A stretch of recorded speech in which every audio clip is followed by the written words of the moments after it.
like Ferrari, don't flash my 458, leave the original tube. Put that in.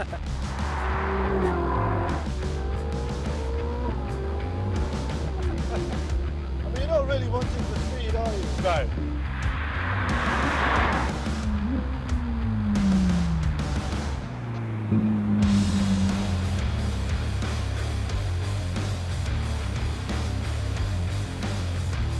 So AJ, listen, thank you so much for joining us today. Pleasure. We're with your absolutely gorgeous 458 Spider. And we'll get to what we've done to it in a minute, but I tell you what I'd love is for you to tell us a little bit about your history of cars. I mean, I'm talking back from the first thing you ever had, the first nice thing you got. Yeah. Anything that floats your boat, yes, and how you ended up here, basically. All right. Well, for me, it's always been about cars, right? Growing up, looking at these things on Magnum, PI, all that sort of stuff, right? Nice. As we all grew up. Great reference. And started off with an embarrassing XR2. Do you know, everyone says no, they're wicked. It was, you know what, we bought it new, and I did 20,000 miles on it. The car was dead. It was finished. The whole thing was, the engine needed rebuilding. It was How were terrible. the brakes?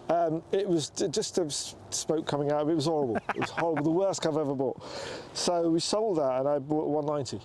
Amazing. A 190, cool. which was. Was it one of the Cosworth engined ones? No, unfortunately, it was just a 2 litre. I mean, even so, that platform was just such a great car. But it was a nice car. You know that, but it wasn't that sporty thing I really liked. I then went and bought a J.R. Ewing style 500 ACC. Oh, cool. Yeah, with the pillarless windows. Yeah. It's like great V8, which I loved. But again, it wasn't that really sporty thing, which. Fine, so you started off pretty muscular. Yeah, I started that sort of muscle car. It had it was a 560 it was a 560, which was Ron Dennis's old 560. Oh wow, like the very same. Yeah. Oh, that's wicked. That was pretty cool. Cool. I then got into 911s in a big way. Good. Okay. And so, what era is this? Kind of 996? So no, 993. Oh wow! So last of the air Yeah, I had a coolers. beautiful silver 993, which I had for 6 years. Loved it. Did loads of track days all over Europe in it. Which was it? A C2, CA? A straight C2 Cool. manual. I like manual sort of analog cars. Fine. Right. I modded that. Loads of mods on it. As I said, we did track days all over Europe. Did Le Mans. Did Spa. Wow, that must have been great. All that sort of stuff. Yeah. And then I got a GT3 in 1999. Oh, fine. So this is a Early 996.1. GT3, a 0.1, which I've still got. Okay, So nice. I've had that now going 24 years this year. That's awesome. And wasn't there quite a cool story about you buying that? Yeah, it came out of a German car collection. Okay. And I went to see a right-hand drive one, which was very, very untidy. And this was parked there which next to new, left-hand drive, and I thought, well, I've never driven a left-hand drive car here in England. Drove it felt so natural. Yeah, I mean, it literally takes 3 seconds to calibrate that you need to shift with the other hand. But and then we go to Europe a lot for road trips, and it's perfect there. So we bought that, and that's stuck. And that's the most analog thing in the world, you know. So how often are you taking that out now? Whenever it's a nice day, so I'm torn between this and that. That's a good problem to have, man. It's a good problem to have. But yeah, that's a very track-focused car. It's got a roll cage and sort of bucket seats and all that sort of stuff. And those are road trips, as I said, in that. And then I've always wanted Ferraris. The only thing that held me back initially was the manual gearboxes that don't exist after the 430. Yes. Right? But I bought a 430 and I really loved it. This was going back about 3 years. Fine. 430, sold the 430. And Spider coupe? Spider. Manual? No, unfortunately not. There's such a premium for the manual cars, right? In the meantime, with going back to Porsches, I had a series of Boxsters as well. While I've kept the GT3, had a 981 Spider, 981 Spider, which I really liked. They're wicked cars. I had a brilliant trip around Europe between COVID lockdowns in that. That was great. And then I bought a 458. But not this one? Not this one. Okay. I bought one with what's known as the comfort seats, the electric heated seats, which I thought I wanted with the Spider because it's got heated seats. But I don't know how Ferrari designed those comfort seats, but they weren't very comfortable at all. I'm not a big man, and I literally need butter on each hip to like squeeze you like hell. So and I drive the cars a lot. So then we bought this. Nice. And had a long trip around Europe in it the day after we bought it, 3,000 miles around Europe. That's awesome, man. Good for you. Shall I show you? Yeah. So this is something I wanted to show the camera. So that was our trip. And so was that every town you went through, every place you stopped? Most of the places, most of the interesting places we went through. Fine.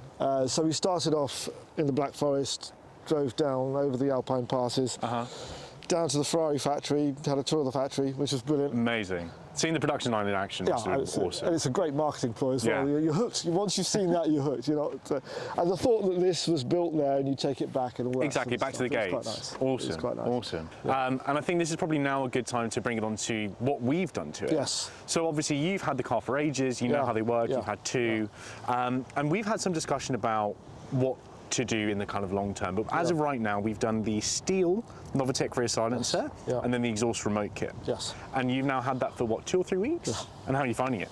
I love it. It's cool, isn't it? It's awesome.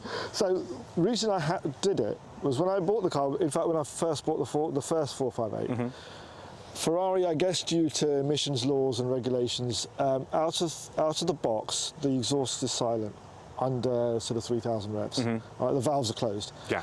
And there's no noise on deceleration either, and I really didn't like that. So it's funny, like I think it was pre-11, the cars had a slightly different exhaust map. Right. And that's when they had the kind of bang pops downshift on the overrun and all that stuff, but now they don't. And Ferrari have kind of mapped all the ECUs when they get the cars in to map that all out. Exactly. Even on the older cars, which people don't like. Oh, really? So they recalibrate them? Yeah. Okay, people fine. beg Ferrari, don't flash my 458, leave the original tune. But they don't. Anyway.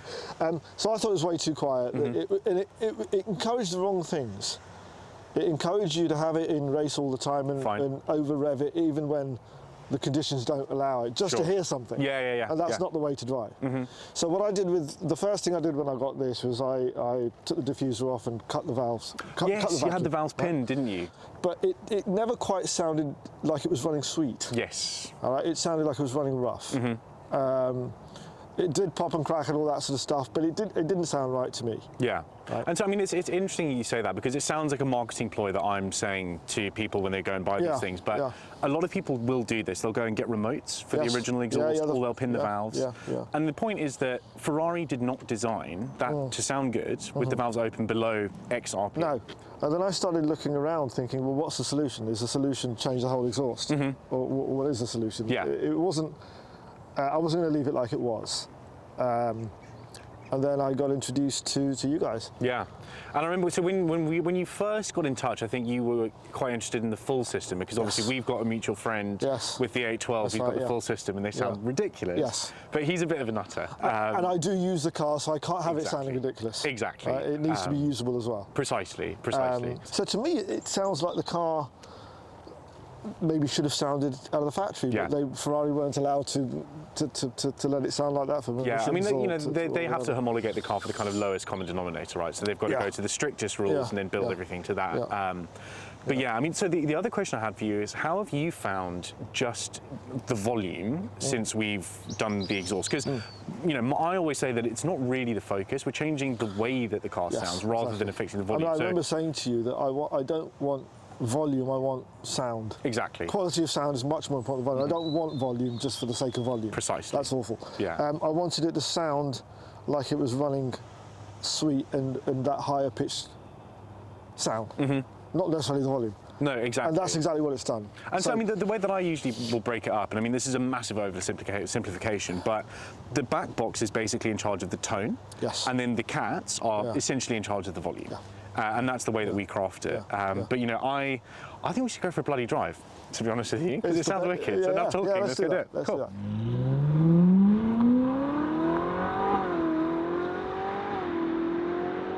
And so you haven't got lift in this?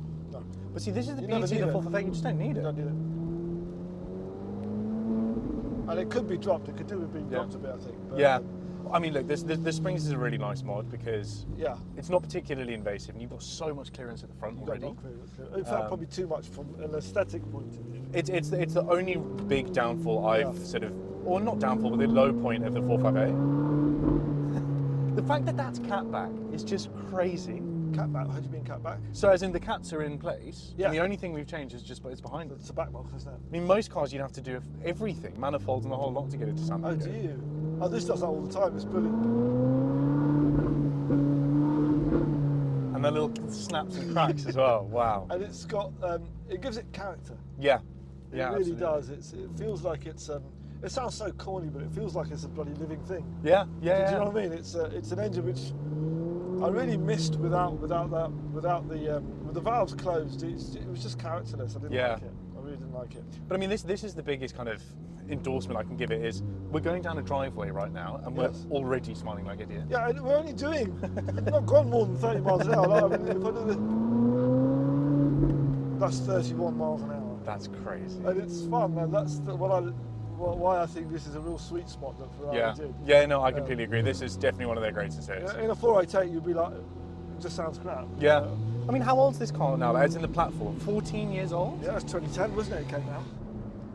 So it's almost like a big hot hatch that we used to enjoy when we were like little. Do you know, I've never heard it described like that, but you're not far off. I think that's pretty spot on. Those cars, you had fun at 30, 40 miles an hour. And you don't get that in modern supercars. No, totally.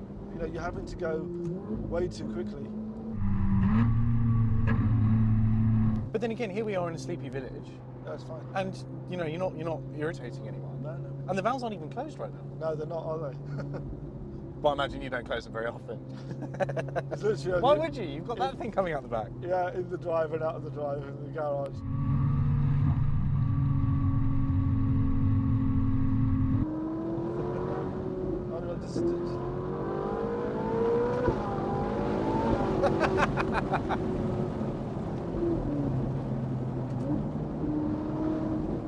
God, they're not a slow car, man. Even still. There we go. Horse test. We seem to bump into a lot of horses on our adventures. Do you? Yeah, this is the second time. But yeah, so it kind of harks back to all of those great Ferrari V8s, like the 355, Challenge Stradale. It's got that really amazing F1 wail to it. It's just the perfect B-road exhaust, right? Yeah, like you don't have to be an idiot on these anymore to make it sound you good. don't want to be because it's wet, it's greasy, it's all off camber. The road surface is terrible, but I mean, doesn't it resonate lovely? Oh, those pops are so cool.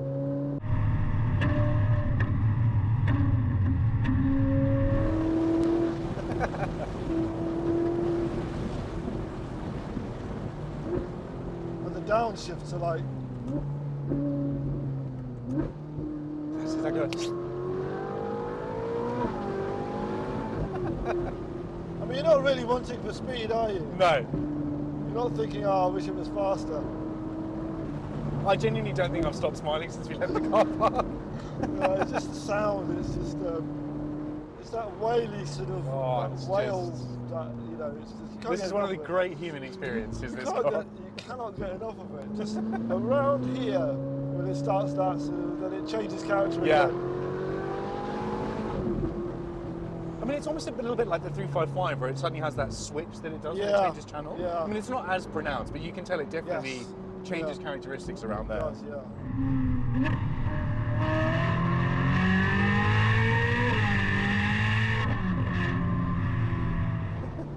And I think the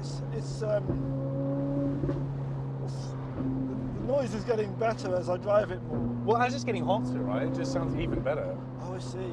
Right, okay. Or are you talking about in terms of like how long you've owned the exhaust for? Yeah, so they do tend to bed in a little bit, just the kind of interior packing materials going through heat cycles, they'll settle. People don't use them, they need to be used. Yeah. Cars need to be used. Precisely. But this is the thing, you know, if you were a weekend warrior who wanted to impress people and you go to Cars and Coffee, then fine, Sport Cat's a great thing to do. Yeah. You use the car. Yeah, so I think this is pretty much as good as it gets. My daughter's like, oh, Dad, seriously? But she loves it, really. I mean, this is just music. And that's all of 54 miles an hour. I mean, it's mad. I mean, but maybe this is like an overly emotional take, but even this kind of 10-15 minute drive, it's just completely reminded me why I love cars. Yes. Because they make me feel like this. It does. And what else makes you feel like that? Oh, that's legal. Exactly. And your wife isn't going to mind. You know. But I just feel like a kid again, playing with a toy. That's what you want.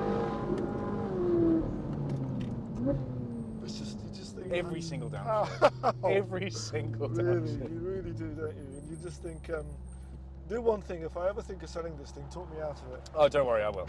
I will.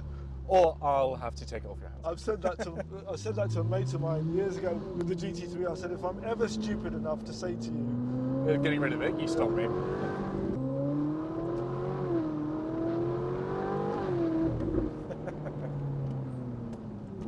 What a cool car, man. Oh, thank you. What a great bit of kit.